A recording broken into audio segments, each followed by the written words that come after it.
I always knew that life in a blended family could be tough, but I never imagined how deep betrayal could cut. My mom had married David when I was 12, a few years after my dad passed away. David seemed okay at first. He was charming, successful, and doted on my mom. But as I got older, cracks began to appear, especially when it came to his daughter, Kayla. Kayla was a few years younger than me, and while we tried to get along, there was always a wall between us. She was David's princess, pampered and adored, while I was just there. But I didn't mind. I had my own dreams of getting into a great college, making something of myself, and escaping the tense household dynamics that seemed to revolve around Kayla. Mom and Dad had set up a college fund for me long ago. It was meant to be my ticket out, my way of building a future. After Dad's death, Mom had assured me the money was safe, and even after marrying David, she told me that nothing would change that. She had made sure David knew the fund was off limits. At least, that's what she said. When I turned 17, everything started falling apart. I had just finished high school with good grades and a decent shot at a top university. The applications were in, and I was eagerly waiting for responses when I overheard a late-night conversation between Mom and David in the kitchen. "She's counting on that money, David. You can't just take it." My mom's voice was frantic, something I rarely heard. I froze at the top of the stairs, every fiber of my being on high alert. "Take what? She doesn't need it now. Kayla does. She got into that expensive private school, and I can't just let her go without the best, Kathy." David countered, his voice calm, like this was no big deal. "That money is for Sarah's future." Mom's voice was shaking. My heart sank. Was he talking about my college fund? I couldn't listen anymore. I burst into the kitchen, my hands trembling. "What are you talking about? What's going on?" They both turned to me, startled. David's expression morphed into one of fake concern, while my mom just looked devastated. "Sweetheart," Mom started, "there's been a situation. Kayla's tuition came up, and—" "No." I cut her off, glaring at David. "You didn't. Tell me you didn't touch my college fund." David held up his hands like he was innocent. "We needed to prioritize Kayla's education. It's a family decision, Sarah. She's just as much a part of this family as you are." I felt like I'd been punched in the gut. All the plans I had for my future, everything I had worked for, gone because Kayla needed it more? "You took my money?" I whispered, my voice shaky with anger. "It's not like you need it right now. You've got time before college starts. We can figure something out," David said smoothly. Something snapped inside me. "Figure something out? You've stolen from me." Over the next few days, things only got worse. Mom was caught in the middle, trying to mediate between me and David, but it was clear where her loyalties lay. She had changed. The woman who once promised to always look out for me was bending over backward to justify David's actions. But I wasn't backing down. One evening, I decided to confront David directly. "You need to give that money back," I demanded. "It's mine. You had no right to take it." David leaned back in his chair, crossing his arms. "Sarah, you're being dramatic. We're family. This money belongs to all of us. It's not just yours." I could feel my blood boiling. "It was set aside for me. You didn't earn a cent of it." His face darkened. "Watch your tone, young lady. I'm doing what's best for this family, whether you like it or not." "Best for who? You and Kayla?" I shot back. "What about me? What about my future?" "Your future isn't in jeopardy," he said with a smug smile. "You're smart.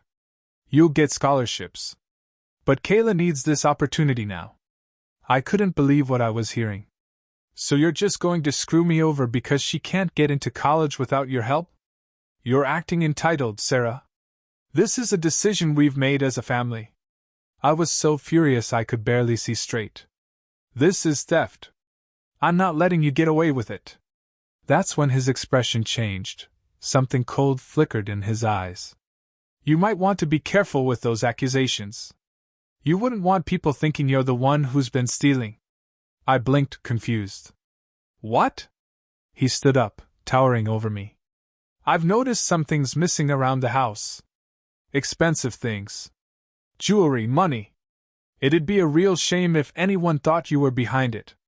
I stared at him, my heart racing. Was he threatening me? The next few days were a nightmare. Suddenly, Mom's jewelry went missing, and $500 disappeared from a drawer in the living room. I knew immediately what was happening. David was setting me up. He was framing me for theft to cover his own tracks. But the worst part? Mom believed him. Sarah, honey, if you've taken something, you can tell me, she said one afternoon, her eyes full of concern. I didn't take anything, I yelled, feeling utterly betrayed. But David had her wrapped around his finger. He played the victim so well, convincing her that I was lashing out because of the money. She's just upset about the college fund, Kathy. She's acting out, he would say with a sad shake of his head. I was helpless. No one believed me. I had no proof that David had taken my college fund, and now, on top of it all, I was being accused of stealing. I couldn't take it anymore. One night, after yet another argument where Mom sided with David, I packed a bag and left. I couldn't live in that house any longer.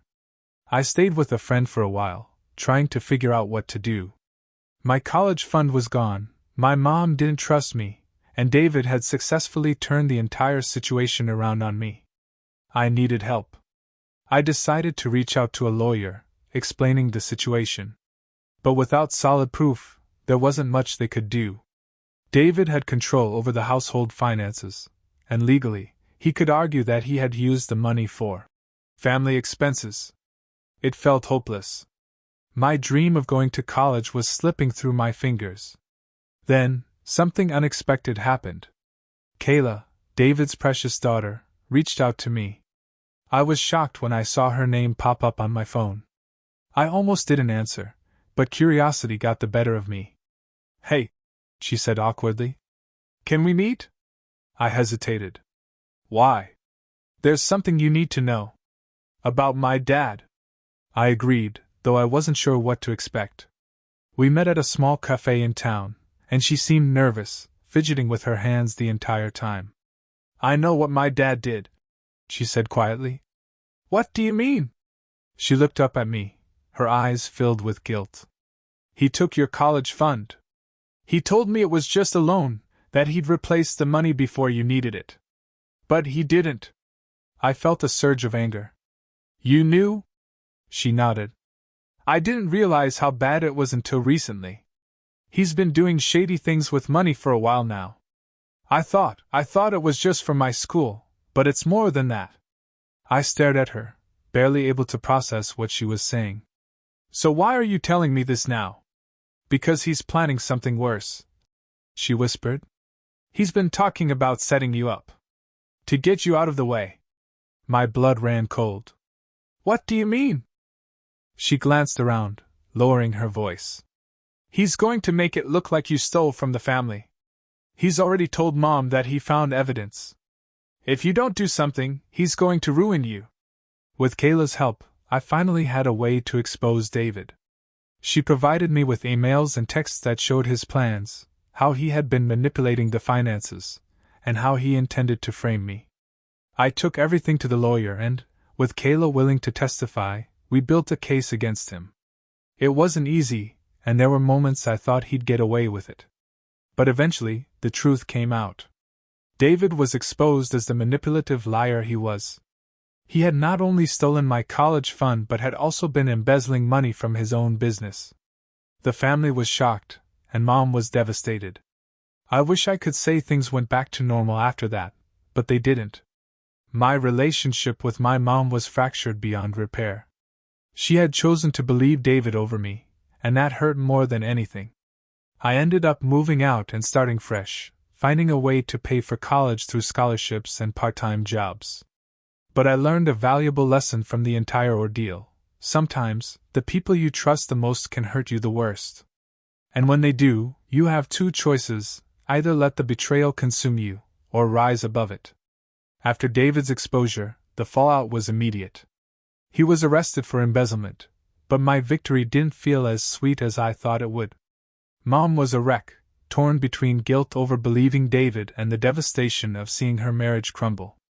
Our relationship, already hanging by a thread, disintegrated completely after that. I moved in with my friend Ashley, who offered me a spare room while I figured things out.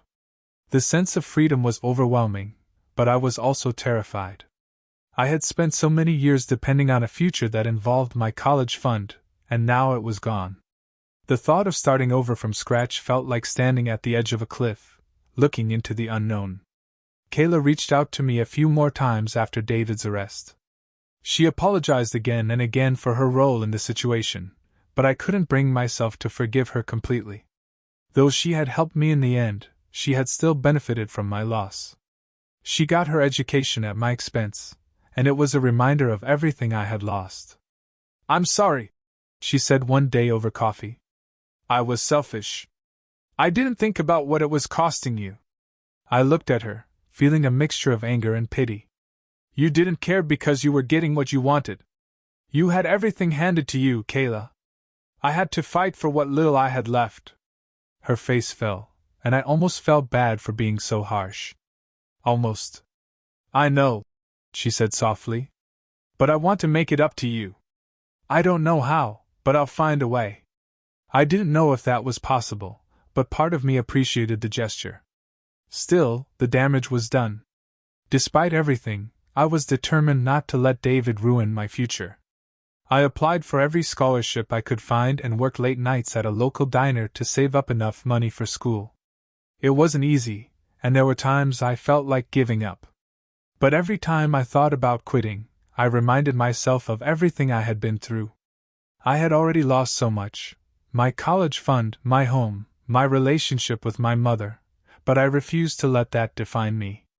Months passed, and finally, after countless applications, I received a full-ride scholarship to a state university.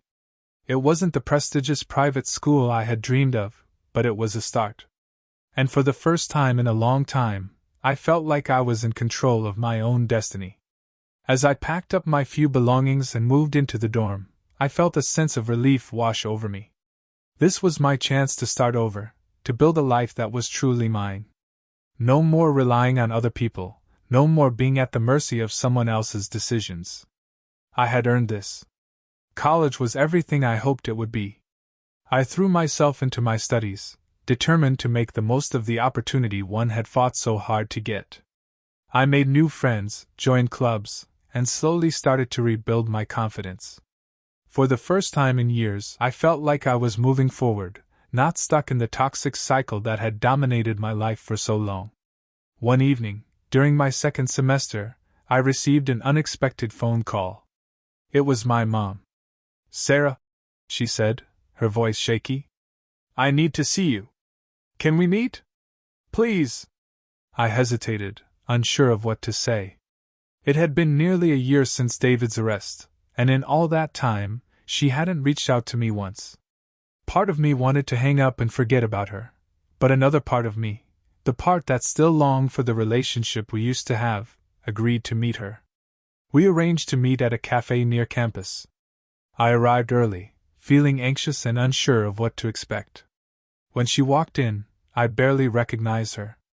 She looked older, more worn down. The confident woman I remembered had been replaced by someone who looked tired and defeated. "Hi," she said, sitting down across from me. "You look good." "Thanks," I replied awkwardly. "You don't." She gave a sad laugh. "Yeah, I guess I deserve that." There was a long silence between us, filled with all the things we didn't know how to say. Finally, she spoke. "I'm sorry, Sarah. I'm sorry for everything." Her words hit me like a punch to the gut. I had waited so long to hear those words, but now that they were here, they didn't feel as satisfying as I had imagined. "I should have believed you," she continued, her voice thick with emotion. "I let David manipulate me, and I let you down. I don't expect you to forgive me, but I want you to know how sorry I am." I stared at her, unsure of how to respond. I had spent so long being angry with her, hating her for choosing David over me. But seeing her like this, broken and remorseful, softened something inside me. "I don't know if I can forgive you," I said quietly. "You let him take everything from me." Tears welled up in her eyes, and she nodded. "I know. And I hate myself for it. But I'm trying to make things right. I've been working with a lawyer, and we're trying to recover the money. It's not much, but I want to give it back to you. It's the least I can do." I didn't know how to feel. The money had once meant everything to me, but now? Now it felt like it was too late. I had already found a way to move forward without it. "It's not about the money," I said softly. "It's about what you let happen. You didn't protect me."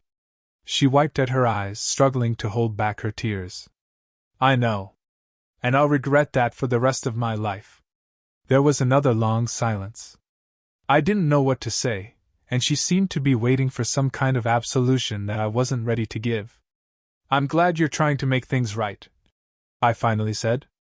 "But it's going to take more than money to fix this." She nodded, understanding. "I'll do whatever it takes, Sarah. I just want my daughter back." Our conversation ended on a tentative note. We didn't hug, and there were no grand declarations of forgiveness. But it was a start. Over the next few months, we kept in touch, small steps toward rebuilding what had been broken. It wasn't easy, and there were days when I questioned whether we could ever fully repair our relationship. But I was willing to try. As for David, he ended up in prison for embezzlement and fraud. He had stolen from more than just me. His entire business was built on lies. When the truth came out, Kayla cut ties with him completely. She finished her education and started working to pay back some of the money he had taken. We weren't close, but she tried to make amends in her own way. Years passed, and I graduated from college with honors. The girl who had once been afraid of losing everything had learned how to stand on her own 2 feet. I built a career, made new friends, and created a life that was entirely mine. And in the end, that was what mattered most. Looking back, I realized that the betrayal I had suffered, as painful as it was, had shaped me into the person I became. It had taught me resilience, strength, and the importance of trusting myself above anyone else. Mom and I were never as close as we had been before David entered our lives, but we found a way to coexist. She never remarried, and in time, she came to accept the full extent of the damage David had caused. She worked hard to earn back my trust, and while we never fully returned to the relationship we once had, we reached a place of mutual understanding. As for me, I had learned a valuable lesson: family isn't defined by blood or titles. It's defined by trust, respect, and love. And sometimes, the family you build for yourself is stronger than the one you were born into. In the end, I built my own future. And I knew, no matter what, that it was one no one could ever take from me again.